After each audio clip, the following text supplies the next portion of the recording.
gonna do that whenever I get a light switch, right? Alright guys, listen up. So, and I know a couple of you are finishing your drawings and that's fine, but the big thing I want to talk about really quick is just the content of this stuff you chose to look up, okay? So like I said, a lot of these are gonna have to, we're gonna talk about a little bit more in depth in about a week once we start looking at Vietnam specifically. But I just want to talk about briefly, I want to give you a little bit of an introduction and let you choose which one you wanted to study a little bit. So, first one, domino theory. Like I know Trey and Sarah and Shelby's group, you guys had domino theory. Shelby, can you just like quickly tell us just like one sentence, what was the domino theory? Basically, like the U.S. was scared of the communist group taking over. Okay, she said the U.S. was scared of the communist group taking over. So we were afraid that if one country fell to communism, what would happen to the rest of them, Shelby? They all would, okay? Like just like when you knock over a thing of dominoes.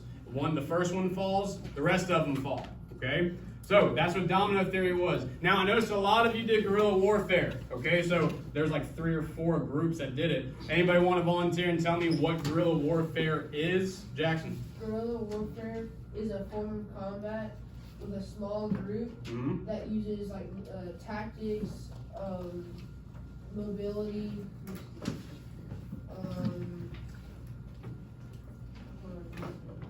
irregular military actions used by like civilians and irregular combatants. All right, so to take on a larger force. All right, so he said a lot of times it's civilians. It's a small group used to take on a larger force. Andy, what's the point of doing this though?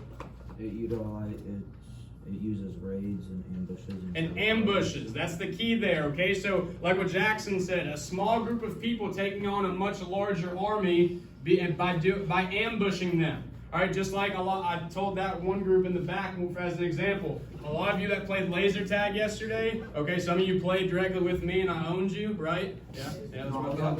All right, so, yeah, you're on my team, whatever. All right, so, think about laser tag. If you were the first group that got to go in with laser tag, what'd you do? You hid and waited for the second group to come in, right? It's kind of similar tactic to guerrilla warfare. You're hiding and waiting for your enemy to come to you so you can catch them by surprise. And the Vietnamese did this a lot because they were outnumbered, okay? They had to do what they had to do in order to try to make it a fair fight. And they hid in the jungles and everything like that, which goes directly with our next one, Agent Orange. So, anybody have Agent Orange? I think a couple of you did that I saw walking around. Gavin, what is Agent Orange, or what was it?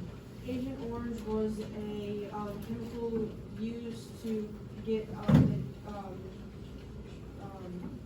Vietnamese out of the forest so they could catch them or shoot them or get rid of them. Right, so like you said, it was a chemical sprayed on the forest, on the jungles, and it kills plant life, okay? So since they were using the jungle to, as a war tactic, as a strategy in guerrilla warfare, we figured, let's get rid of the jungle. So we sprayed Agent Orange, which is a chemical that killed these plants so they had no jungle to hide in, okay? And I was telling one group over there earlier, a lot of this has led to a bunch of other bad things happening as a result, okay? A lot of people have gotten sick because of this. A lot of people have, like my uncle fought in Vietnam, and he developed cancer and Parkinson's disease 50 years later from breathing this in. All right, so Ho Chi Minh. Did anybody do theirs on Ho Chi Minh? I don't know if I saw that. I thought I saw it. Yeah, I was going to say. Who was Ho Chi Minh? I just need who was he?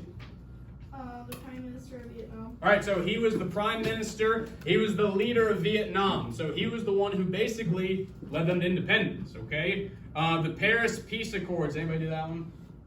Go ahead. What was the Paris Peace Accords? It was an agreement about ending war. That's right. It was just simply put the agreement that led to the war being ended, okay? And then the last two, just to go through quickly, just so we can get through with our notes. The Gulf of Tonkin, some of you had that. It was basically a bunch of U.S. naval ships were attacked, and so they were docked out off the coast of Vietnam in a body of water called the Gulf of Tonkin. And this kind of directly led to us engaging in combat with Vietnam because the Vietnamese attacked our ships.